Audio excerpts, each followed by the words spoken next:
جو دیکھیں نا جس طرح مرڈر ہوتا ہے first degree, second degree, third degree, اسی طرح اس کو بھی گریڈ کریں. اور جو فرسٹ ڈگری ہو اس کو تو کیسٹریشن کریں, یعنی ان کو کبھی بھی, یعنی ان کو آپ آپریشن کر کے ان کو نکارا کر کے رکھ دیں. اس سے جب تک عبرت ناک نہیں ہوگا نا ابھی تک. اب یہ جو آدمی جس نے کیا ریپ, یہ عابد علی جو ہے, یہ گینگ ریپ میں ملوث ہے 2013 میں. لیکن تو جب گینگ ریپ کر چکا تھا تو ہمارے ملک میں کیا اس کا رجسٹر نہیں تھا, اس کے اوپر کوئی پنش جو گینگ ریپ بھی کرتا ہے نہیں. لیکن وہاں پر بھی ایک پرابلم ہے کہ گینگ ریپ کیا, ڈیکوئٹی کی, ماں اور بیٹی کو ریپ کیا ہے, گھر میں گھس گیا, اس کے بعد بیل ہو گئی, معاملہ ختم ہو گیا. تو آپ کا جو سسٹم ہے پورا جو, میں یہ کہہ رہا ہوں کہ لیجسلیشن جو ہے اس کے لیے فریش قانون چاہیے. اس طرح کے لوگوں کو ان کو آپریشن کرنا چاہیے, ان کو ہمیشہ کے لیے ختم کرنا چاہیے. اور تیسری چیز یہ کہ دیکھیں معاشرہ فائٹ کرتا ہے کئی چیزوں کو, صرف پولیس نہیں فائٹ کر سکتی.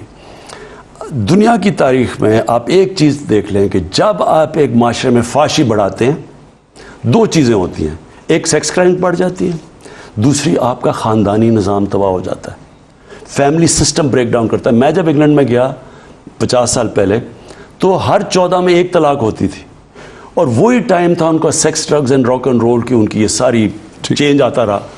جیسے جیسے ان کے معاشرے میں فحاشی بڑھتی رہی, ایکسیپٹیبل ہوتی رہی, آج تقریباً 70% ڈیورس کیسز ہیں.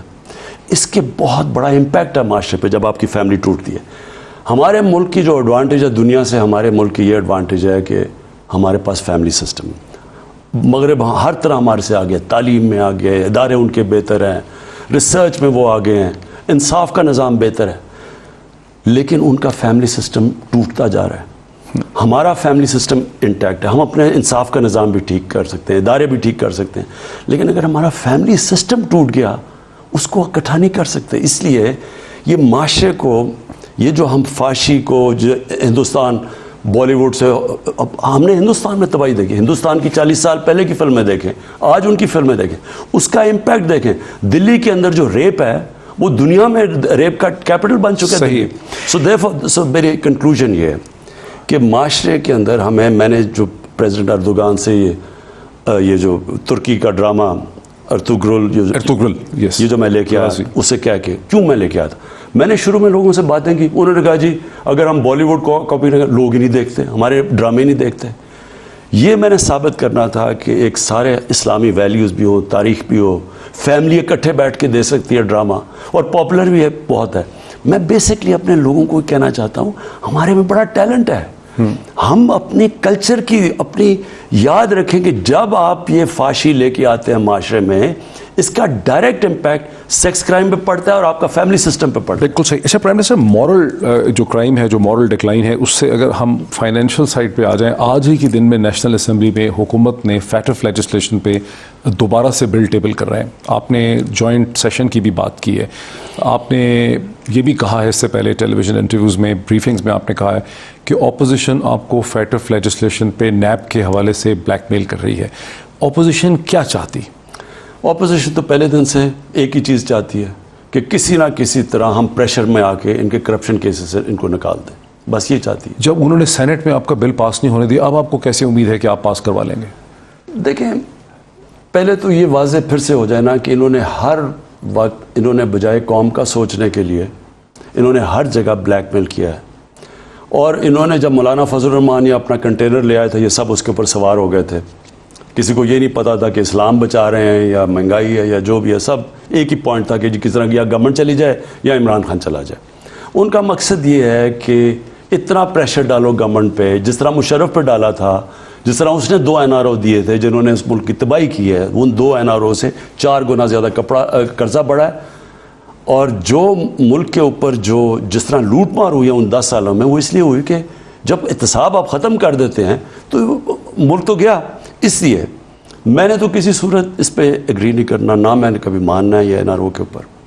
اب یہ انہوں نے پہلے کووڈ کے اوپر بھی انہوں نے پوری کوشش کی, وہ شہباز شریف بھاگا آیا وہ منہ پہ لگا کے کمپیوٹر سامنے, نہیں تو اس کے اوپر جو کیسز ہیں وہ تو بچ ہی نہیں نہ سکتا, باقی تو شاید نکل جائے. اس کا تو ڈاکیومنٹری ایویڈنس ہے کہ کس طرح اس نے پیسہ چوری کیا.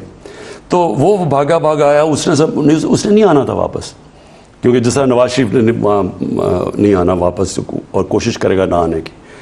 تو جب ہم وہاں سے, آپ کو امید ہے کہ واپس نہیں آئیں گے وہ؟ تو پھر آپ کی حکومت اتنی کوشش بھی کر رہی ہے ان کو لانے کے لیے؟ ہم کوشش تو پوری کریں گے, ہم تو ہر اس کے اوپر جائیں گے, لیکن ہمارے تو ہاتھ بندھے ہوتے ہیں. جب ہمیں وہ گئے ہیں یہاں سے, آپ کو پتہ ہے کیا سچویشن بن گیا کہ جی وہ گورنمنٹ ذمہ دار ہوگی اگر اسے کچھ ہو گیا, اور پھر وہ سارے ڈاکٹرز کہہ رہے ہیں جی کہ وہ پتہ نہیں آج بچتا ہے کل جاتا ہے, یعنی تو خیر وہ ہو گیا. تو بیسکلی کووڈ کے اوپر انہوں نے سوچا کہ ون ون تھا نا, اگر لاک ڈاؤن کرتے ہیں تو اکانومی بیٹھ جاتی ہے, تب عمران خان ذمہ دار ہے. اگر لاک ڈاؤن نہیں کرتے, کرونا سے مرنے شروع ہو جاتے, پھر میں ذمہ دار ہوں. تو یہ تو سارے بڑے 2 مہینے تو انہوں نے بڑی خوشیاں بنائی. جب ان کو مصیبت پڑ گئی, اب دنیا کہہ رہی ہے کہ سب سے بہتر پاکستان نے کھیلا ہے, اب ان کو یہ مل گیا فیٹف کا. ٹھیک, فیٹف میں ان کو سارے پاکستانیوں کو پتہ ہونا چاہیے کہ اگر ہم فیٹف میں بلیک لسٹ ہو جاتے ہیں تو وہی پاکستان کا حال ہوگا اگر ہم ڈیفالٹ کر جاتے ہیں. ہمارے پہ سینکشنز لگ جائیں گی, ہمارا سارا پریشر پڑے گا روپے کے اوپر, اور روپیہ جب گرے گا تو اکانومی بیٹھ جائے گی, اور اکانومی بڑے غریب. تو انہوں نے یہ سوچا ہوا ہے کہ اس کا بلیک میل کریں, کیونکہ یہ فیٹف کے اوپر تو یہ مان ہی جائے گا. کسی صورت میں نہیں ماننے لگا, ہمیں یہ جو مرضی کر لیں. جس دن ہم نے ان کو مان گئے جنہوں نے, اور کیا کہتے جی ہم این آر او نہیں مانگ رہے. آپ وہ جو ان کا ڈاکیومنٹ انہوں نے دیے ہیں وہ اگر پڑھ لیں, 38 جو نیب کی شکیاں اس میں سے 34 کہتے ہیں ان کو چینج کر دو. ان کے 10 سال میں تو کوئی فرق نہیں پڑا ان کو, کیونکہ انہوں نے اپنا نیب کا ہیڈ رکھ کے وہ ان کی کیسز بند کر رہا تھا.